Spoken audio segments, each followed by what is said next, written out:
So recently I saw the movie 80 for Brady, a movie about four old ladies who are on their way to go to the Super Bowl to see Tom Brady actually win the Super Bowl as his teams, the Patriots, are facing against the Atlanta Hawks. And this is a perfect time for the movie to actually comes out, especially the same week that Tom Brady announced his retirement and also as well football season is about to conclude because the Super Bowl is right around the corner.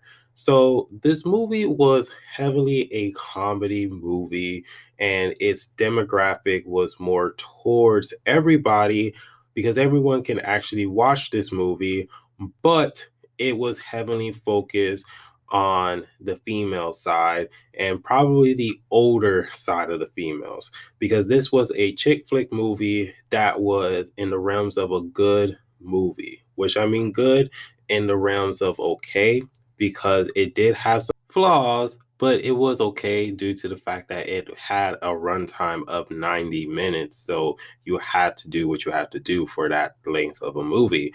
And also, as well, I want to correct myself. I said Atlanta Hawks as actually the Atlanta Falcons. Actually, my bad.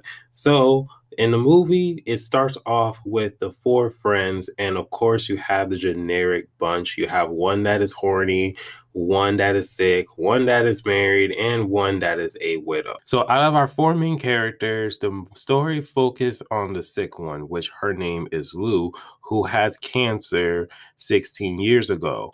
And then so when she had cancer, they first started watching Tom Brady win his first Super Bowl, and then end up becoming Tom Brady fans. So one day after a doctor visit, Lou was very much concerned about her treatment of how her cancer is.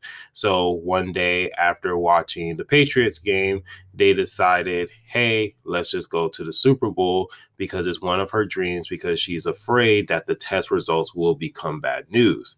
And so the story heavily just focused on Lou's journey on just pretty much just wanted to spend this one last hurrah with her friends because she doesn't know the outcome of her test results because she didn't want to look at it. So she decided that, you know what, I'm going to sell my car. I'm going to go ahead and sell all these things to go ahead and get these tickets. So all of these four women actually carried this movie. They actually did a good job because it made me believe that these four women has been friends for like eternity because their chemistry and how they were acting towards these characters felt like they were actually genuinely friends and they known each other for so long.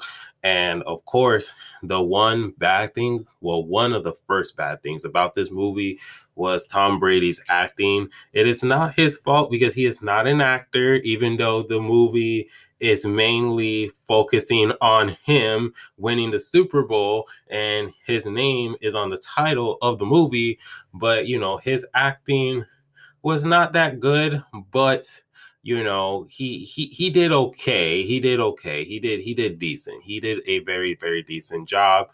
And you know, this is his second movie, I believe, because I know he did Ted, but this is his second movie where he had pretty much more than two lines. So it was just a pretty interesting thing. And honestly, like I said, Tom Brady, Tom Brady didn't bring the movie down. Like I said, he did a decent job with his acting, but I do feel like the ladies, they did carried it. And honestly, too, not just only the ladies that carried it, but Guy Fieri, he carried that movie as well. He did his purpose because every time when he did his job, it was just 100% perfect as well. And I also did like how they focus on the other three girls as well, because the other three girls had their own story and they focus on them. Like the widow, it was her story was just pretty much about trying to get over and move forward after the loss of her husband. And you kind of see that there's this guy named Mickey who's just pretty much just trying to spend time with her and, you know, take it how you want it. Because some people say, like, you know, he's trying to get with her. Some people just say that he's just trying to be friends. Personally, for me, I feel like Mickey was trying to get with her. And, you know, to Mickey's standpoint, you ain't getting that, bruh. You are not getting that. You're not hitting that at all. But other than that, the other character, the one that's who's horny, her story was just pretty much just finding the right guy, not trying to rush it, because for the whole movie, it was all about her dating a whole bunch of other guys, and her last relationship had failed because she moved way too fast. And then now that she found this one person who's pretty much is in the Super Bowl, like she just started falling in love, and she just want to go ahead and start ghosting him because she was just trying to be like no to men.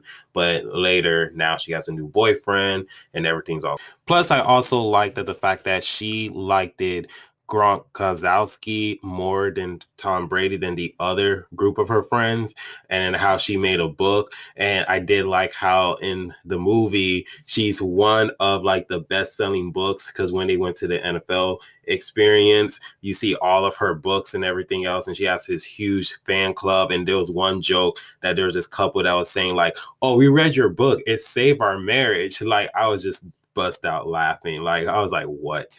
And then of course we have the one who is married, who's focusing on issues with her marriage because her husband keep relying on her for like almost everything. And it just got into a point where she just really is draining, because she just want her husband to actually go on ahead and make his own decisions.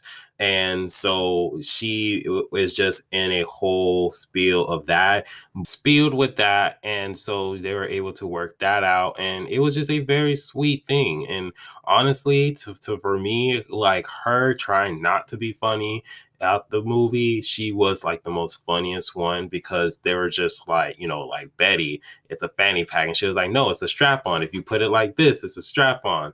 And there was just certain things that she would just say that was just like, oh my gosh, are you for real? And it was just end up becoming funny. Yeah, but the movie is very predictable. It's very entertaining. It's a good movie that you can just watch and just kill time, or just have a fantastic time with, with your friends or girlfriends or whatever. And honestly, too, this movie, to describe it, the atmosphere, it's a sitcom movie like The Spill that you kind of will see with other cable companies that they try to sell you to bring along to their programming, or like their on-demand commercials where they just show like a wacky scenario of like the housewives and the football characters, like how Spectrum did it. Like, they'd had like the housewives and they had like the Dallas Cowboys like combined and did like some kind of commercial with the housewives are like beating in the Dallas Cowboys, which was just kind of just weird and funny. And that's how this movie was. But other than that, I'll give this movie a 7.5 out of 10. And honestly, it's a good movie. You should check it out and just have fun.